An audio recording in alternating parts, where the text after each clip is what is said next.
35년 전 책인데 텍사스 엘파소 제1침례교회 허셀 포드 목사님의 대표작 요한복음 강해 설교집에 보면 어떤 사람이 지적한 현대 교회의 세 가지 특징이 소개가 됩니다.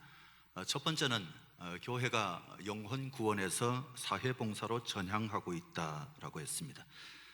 교회들이 사람들을 그리스도께로 인도하는 것이 아니라 사회적 불편 해소 또 육체적 생활 이익을 추구하고 있다, 그렇게 지적하고 있습니다. 둘째로 교회는 기도에서 먹는 것으로 방향을 틀고 있다 그랬습니다. 기도회는 무시되고 교회 식당이 인기가 더 있다는 것입니다. 셋째는 많은 교회들이 11조에서 테이블로 옮겨가고 있다, 그렇게 말했습니다. 판매 활동을 통해서 수익을 창출하고 또 뱅켓 어떤 그 회식을 하면서 참여 경비를 많이 늘려서 수익을 만들어가는 그런 일들이 더 인기를 끌고 있다, 그런 얘기입니다. 하나님은 11조를 하라 그러셨는데 그것보다 다른 방법으로 경비를 만들어가고 있는 그런 모습으로 교회들이 점점 바뀌어가고 있는 것이 아닌가, 그런 얘기인데 세 가지 풍조에는 절대 휩쓸리지 말아야 한다라는 말씀입니다. 35년이 지난 지금은 과연 얼마나 좋아졌을까? 본질에서 더 벗어난 것은 아닌지 우리는 본질을 회복하는 일에 관심을 가져야 할 것입니다. 예수님께서 성전의 장사치들을 쫓아내셨습니다. 분노하셨습니다. 돈에 미친 사람들, 그들은 쫓아내야 한다, 그렇게 생각을 하시고 환전하는 상을 엎으시고 또 채찍으로 소와 양들을 쫓아내셨습니다. 주경학자 레온 모리슨은 메시아적 행동 과시다, 그렇게 표현하긴 했습니다만 상당히 충격적인 행동이었습니다. 그런데 그 과정을 보면 비둘기 파는 사람들에게는 들고 나가라 그랬습니다. 들고 나가라. 예수님께서 뭔가 컨트롤하셨다, 그런 생각이 들어요. 막 분노하셨지만 분노하면 사람이 흥분해가지고 주변도 생각하지 않고 상황 분별하지 않고 그렇게 행동하는 것이 아니라 예수님의 이 분노는 컨트롤되고 있는 분노였다 하는 생각이 듭니다. 왜냐하면 돈은 다시 주워 모으면 다 찾을 수 있고 소와 양도 바깥에 가서 다시 찾으면 되거든요. 그러니까 바로 따라 나가면 잃어버리지는 않죠. 근데 만약에 비둘기들을 날려보냈다면 잘못하면 엉뚱한 시비에 휘말리게 되고 심하면 소송거리가 될 수도 있는 그런 상황. 그래서 예수님은 자신을 컨트롤하면서 성전에서 그 선지자적 시위 행위 정도로 하신 것이 아닌가, 그런 생각이 듭니다. 가끔 어떤 사람들은 열정이 너무 끌어올라서 자기 주장을 위해서 남이 상처받는 것은 전혀 생각하지 않고 자기 주장을 끝까지 그렇게 고집하는 경향이 있습니다. 그런데 컨트롤 안 되는 사람이죠. 열정도 중요하지만 분별할 줄 아는 것이 꼭 필요하다라는 말씀을 드리지 않을 수 없습니다. 한편 예수님께서 이렇게 성전에서 그 일종의 난동, 소란을 일으키고 계실 때 유대 지도자들 같은 경우는 옆에 서서 보고 있었습니다. 놀라서 멍한 표정. 아마 틀림없이 열받았을 거예요. 그런데 열은 막 받았지만 지금 성전을 매매 행위하도록 인가해 준 사람들이거든요. 자기들이 인가해 준 것은 솔직히 이거 잘못된 것이다 하는 것을 지들은 안단 말이죠. 그러니까 어쩔 도리가 없어요. 변명도 없습니다. 그리고 예수님의 행동의 정당성에 대해서 시비하지도 못합니다. 방어할 방법도 없습니다. 열이 많이 받쳤는데 그게 좀 진정이 됐는지 이제 반격이 시작되는데 18절을 보시면 내가 이런 일을 행하니 무슨 표적을 우리에게 보이겠느냐, 그렇게 물었습니다. 이런 표적을 보이는, 이런 일을 행하니 무슨 표적을 우리에게 보이겠느냐. 이거 자살골입니다. 자살골. 스스로 영적 소경임을 인정하는 겁니다. 구약의 예언이 지금 눈앞에서 이루어지고 있는데 그렇다면 예언이 지금 현실로 이루어지고 있으니까 그분이 오셨구나, 그걸 느껴야 되는데, 그걸 인정해야 되는데 그 사실에 대해서는 전혀 생각하지 않는 성전을 더럽힌 자들의 깜깜한 모습이 여기서 폭로되고 있는 겁니다. 그들은 완전 영적 소경이었습니다. 그때 하신 예수님의 말씀이 19절인데 너희는 이 성전을 헐라, 그렇게 말씀하셨습니다. 비유의 형태의 수수께끼 같은 답변입니다. 비유 형태의 수수께끼 같은 답변, 문자적인 표현이라기보다는 해학적인 표현이고 예수님의 육체적 죽음을 상징하는 것입니다. 그리고 동시에 내가 사흘 동안에 일으키리라 그렇게 말씀하셨는데, 이것은 예수님의 부활을 상징하는 말씀입니다. 이 말을 유대 지도자들은 이해를 못합니다. 이해할 재간이 없었습니다. 그래서 비웃습니다. 20절 말씀에 보니까 이 성전은 46년 동안의 지역권을 내가 사흘 동안에 일으키겠느냐. 46년 동안 지어서 완공된 것이 아니라 46년째 지금 공사 중인 이 성전을 무너뜨린다. 네가 여기 뇌가 이게 이제 강조가 되는 그런 표현인데, 사회 현상을 인식하지 못하는 어리석은 답변으로 치부한 희롱조의 말을 지금 하고 있는 겁니다. 네가 감히 46년째 공사 중인 이 성전을 3일 만에 짓는다? 말도 안 돼. 그러고 있습니다만 사실은 그들이 오해하고 있는 것입니다. 이해를 못한 건 제자들도 마찬가지입니다. 물이 포도주로 변한 그 기적을 체험하는 현장에서 그들이 예수님을 믿었다, 그런 표현이 나와 있는데 지금은 입을 꾹 다물고 있습니다.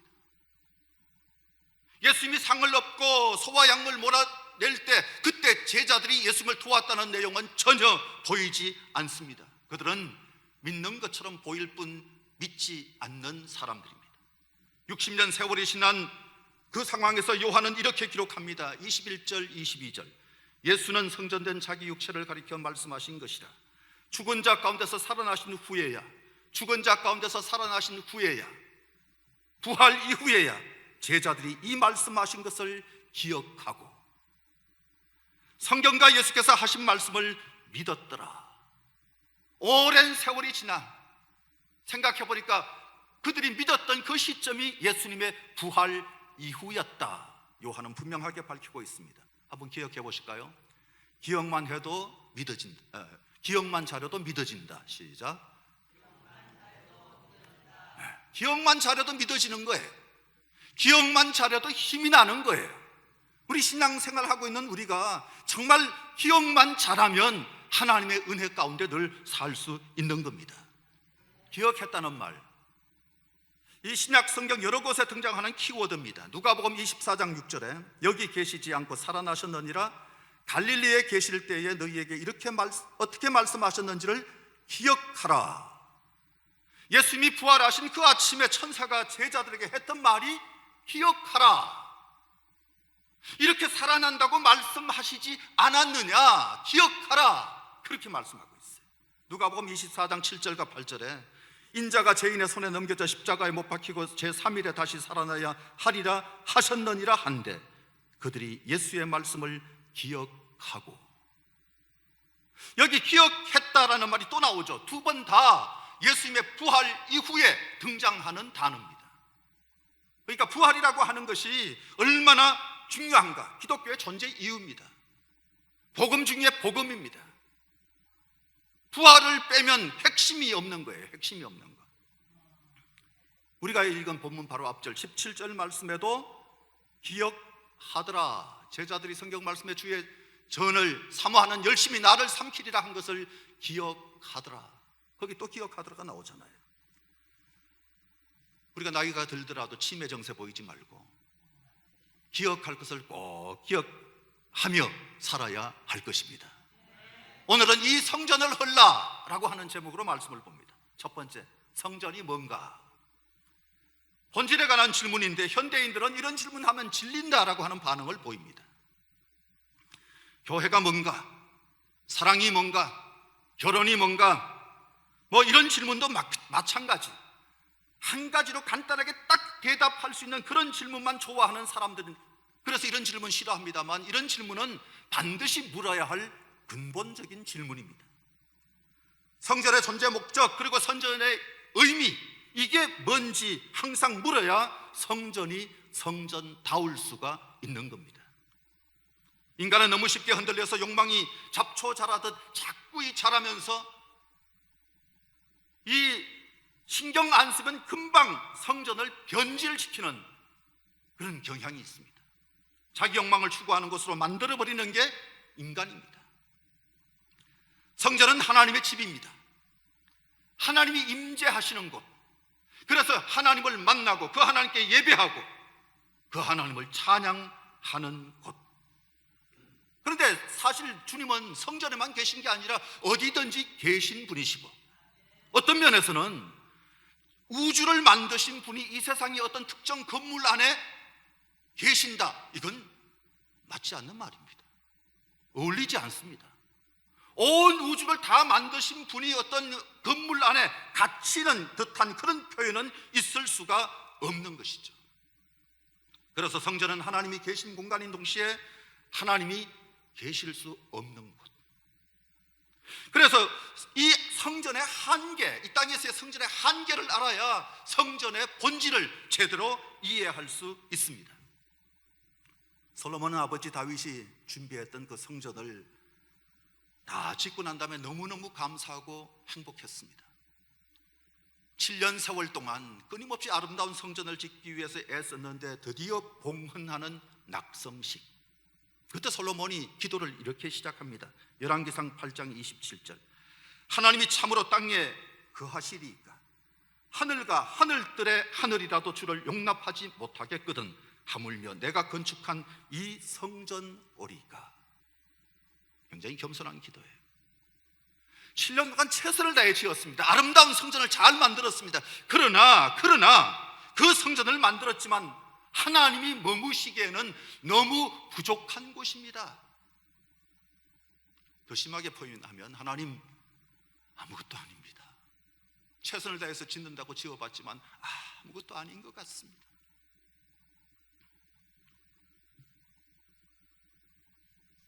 그러나 성전은 하나님이 하나님의 이름을 두신 곳입니다.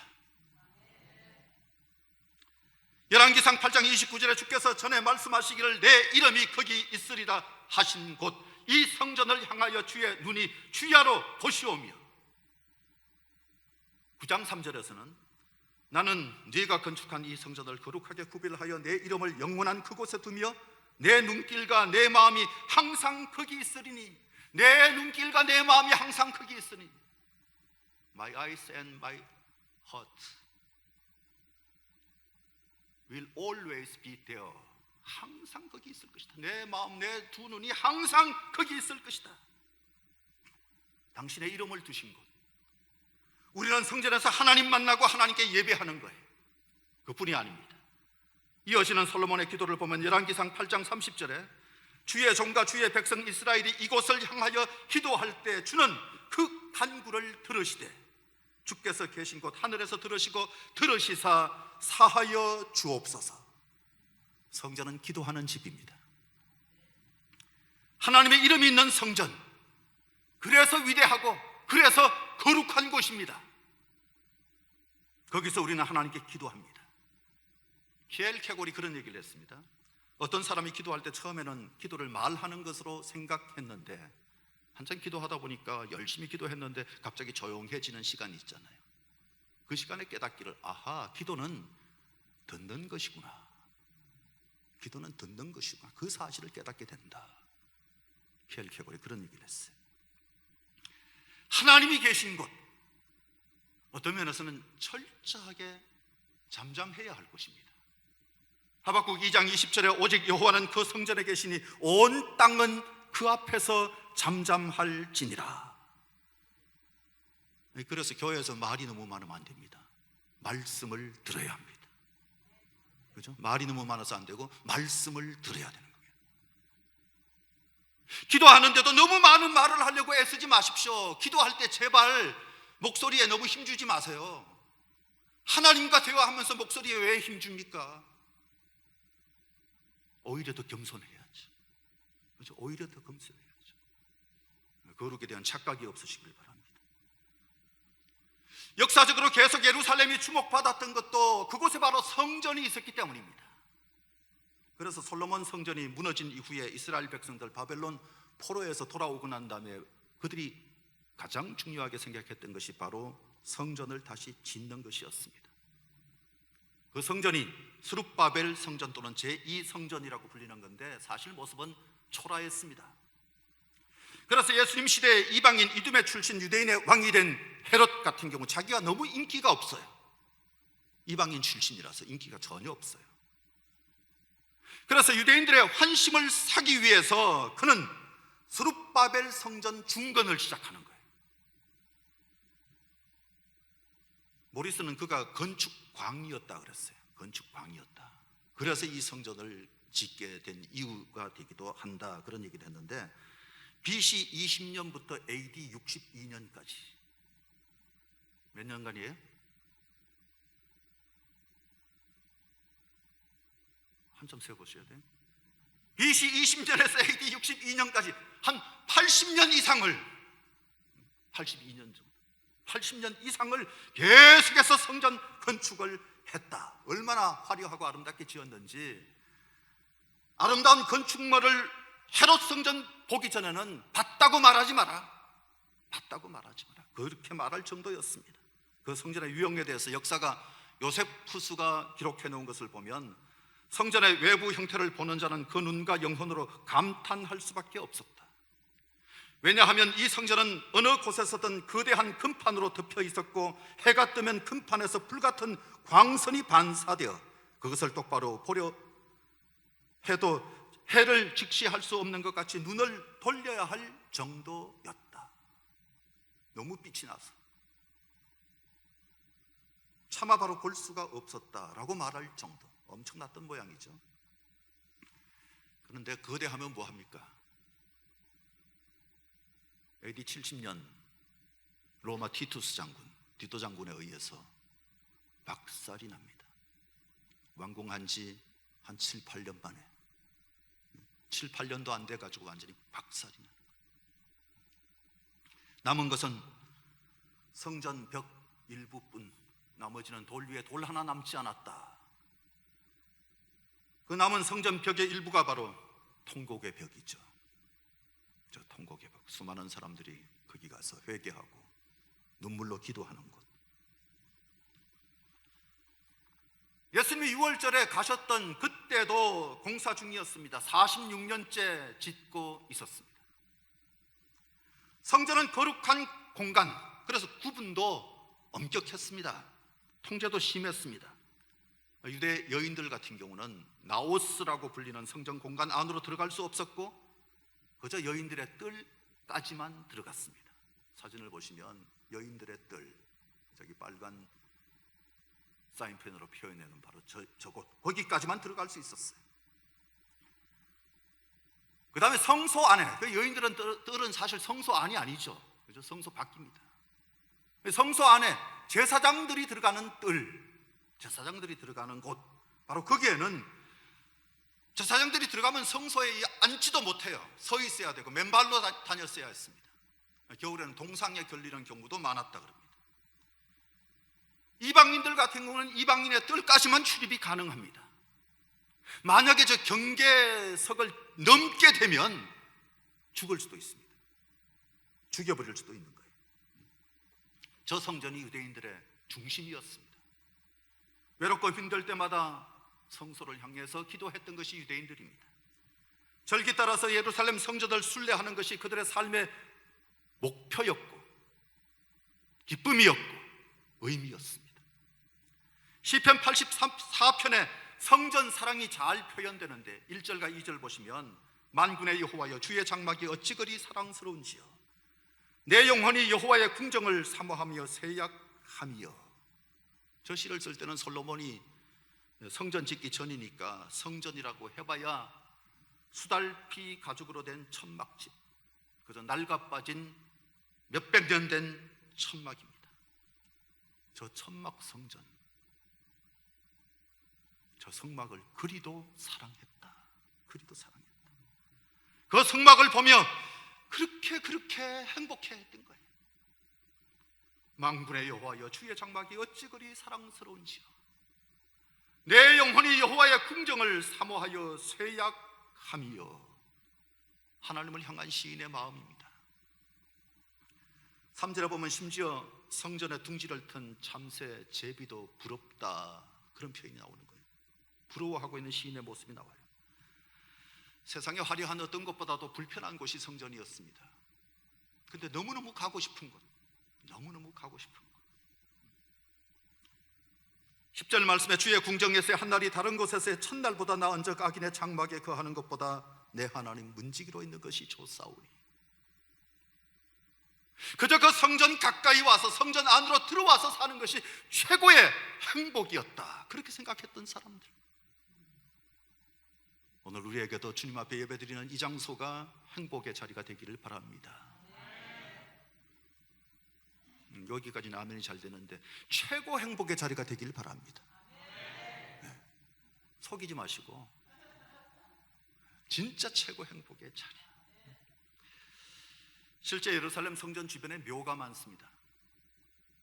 혼자 사는 사람들 같은 경우에 성전에 와서 여생을 마치고 싶어하는 사람들이 많았기 때문에 그 성전 근처에 묘가 많은 거예요.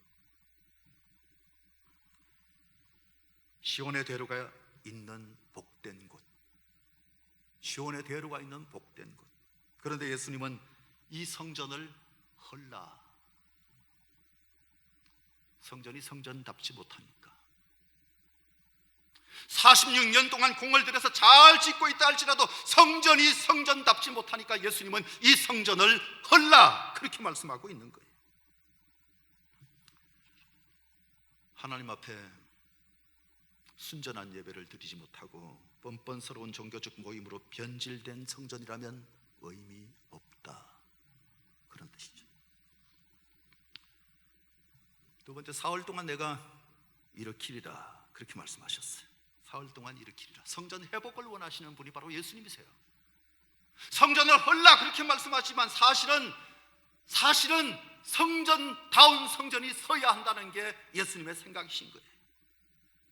하나님을 만나고 하나님께 기도하는 성전, 하나님과의 만남은 사라지고 인간의 욕망과 인간의 어리석음과 인간의 전통과 인간의 온갖 이데올로기로 얽힌 곳, 그렇게 전락하고만 성전 무너져야 한다. 너무 인간적이니까 무너져야 한다, 그게 주님의 뜻입니다. 이 성전을 헐라, 내가 사흘 만에 일으키리라. 내가 일으키겠다고 하는 그 성전이 어떤 성전입니까? 21절, 예수는 성전된 자기 육체를 가리켜 말씀하신 것이라. 사흘 만에 일으키리라 그랬는데 그 사흘은 예수님이 십자가에 돌아가시고 다시 부활하기까지의 그 3일, 그걸 가리키는 거예요. 예수님은 당신을 몸소 성전이다, 그렇게 말씀하셨어요. 아니, 성전은 건물이고 예수님은 인격인데 이런 표현이 가당합니까? 그런 생각이 들 수 있을 거예요. 물질적으로 본다면 말이 안 되는데 성전의 본래의 목적 생각하면 말이 됩니다. 예수님을 통해 하나님이 계시댔죠. 또 예수님의 이름으로 우리가 기도하면 하나님이 응답하시죠. 예수님 모시고 드리는 예배 하나님이 기뻐하시죠. 그게 예수님 성전이 맞는 거죠.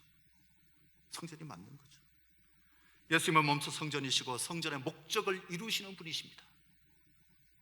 고린도서서 3장 16절에 바울 사도는 고린도 교회를 향해서 너희는 하나님의 성전인 것과 하나님의 성령이 너희 안에 거하시는 것을 알지 못하느냐, 그렇게 말씀했습니다.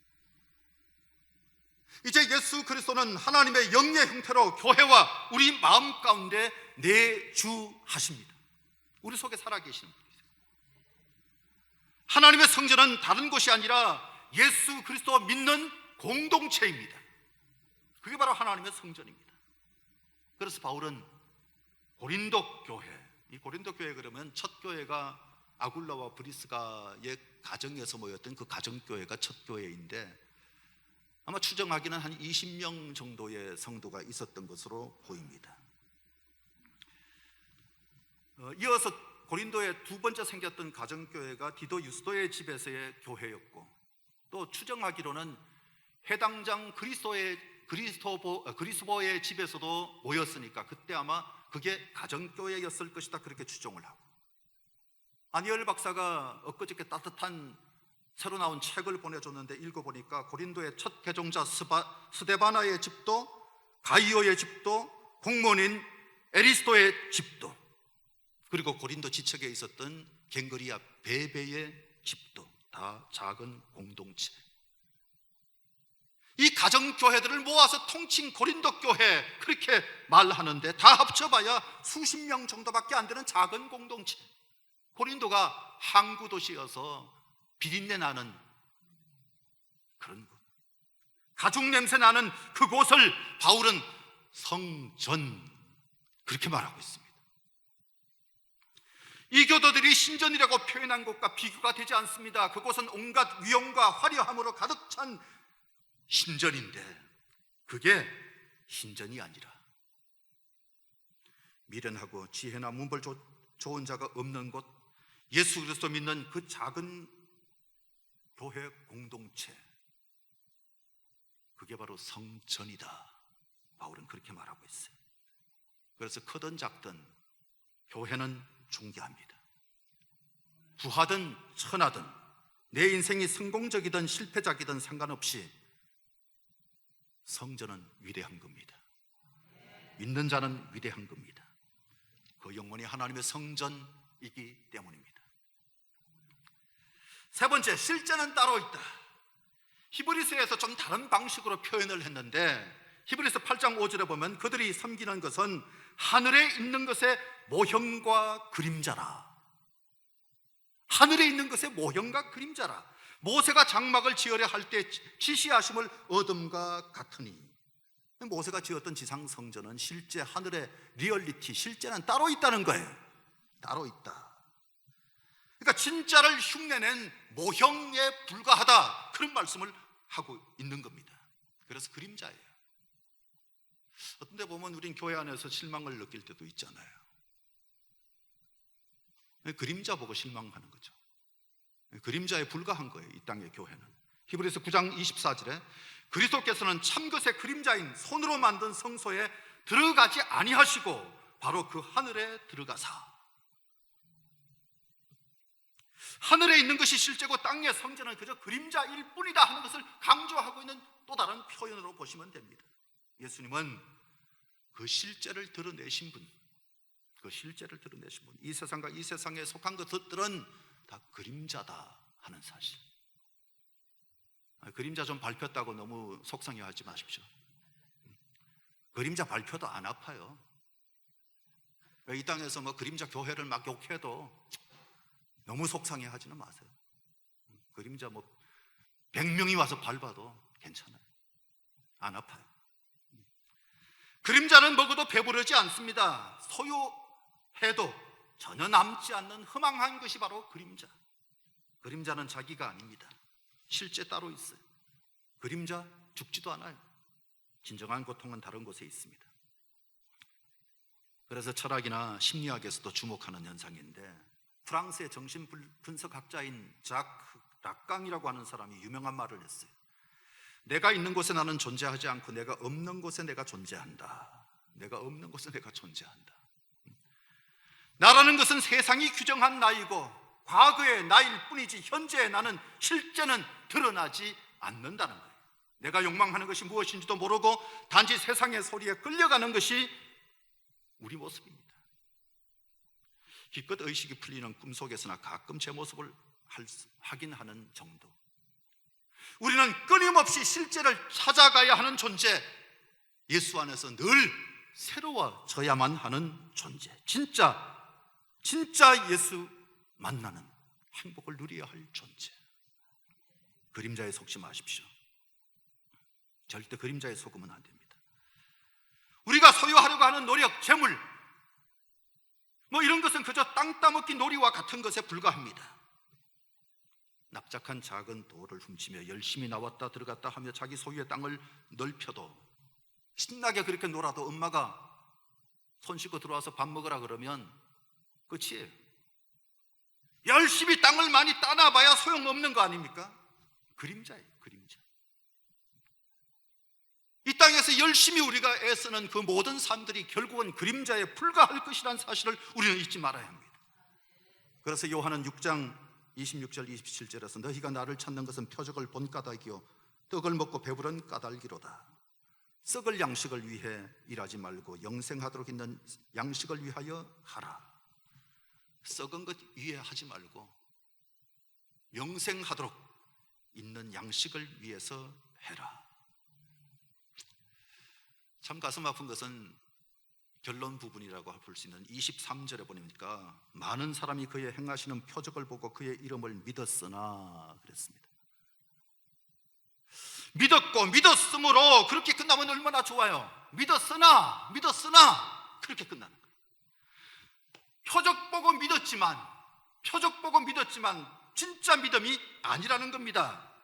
그래서 사람들의 변덕스러운 이 마음을 다 깨뜨려 보시고, 인간의 마음을 다 깨뜨려 보시고 당신의 몸을 저희에게 의탁하지 않으셨다. 24절, 예수는 그의 몸을 그들에게 의탁하지 아니하셨으니 이는 친히 모든 사람을 아시며, 사람들 속을 다 들여다보시는 거예요. 진짜 믿음인지 믿음이 아닌지를 다 보고 계시는 주님. 무서워하라는 게 아니라 우리의 신음소리도 들으시고 우리의 작은 믿음도 인정해 주시는 주님이세요. 그렇죠? 인정해 주시는 주님. 오늘 이 땅을 살면서 주님이 바로 이런 존재. 우리는 그저 그림자 쫓아서 다니는 피곤한 인생 되지 말고 정말 우리를 참된 길, 바른 길, 생명의 길, 승리의 길, 행복의 길로 인도하시는 그 주님, 나를 위해서 예비해 주신 그 실제를 바라보면서 힘있게 살아가는 저와 여러분이 꼭 될 수 있기를 주의 이름으로 축복합니다. 네, 기도하겠습니다. 하나님, 오늘 그저 그림자 쫓는 인생이면서도 피곤하다고 말하고 그게 인생의 전부인 것처럼 착각하며 사는 저희 되지 말게 하여 주옵시고, 정말 저희를 사랑하시고 저희를 위해서 실제 리얼리티, 저 하늘에 멋진 집을 장만하고 계시고 우리를 데려오시겠다고 약속하신 그 주님의 약속 붙들고 사는 저희가 될 수만 있게 하여 주시옵소서. 오늘 또 헛것에 마음 빼앗기지 않고 참된 것을 바라보는 믿음의 삶을 잘 살 수 있도록 인도해 주신 은혜 감사하며 예수님 존귀하신 이름으로 간절히 기도드리옵나이다. 아멘.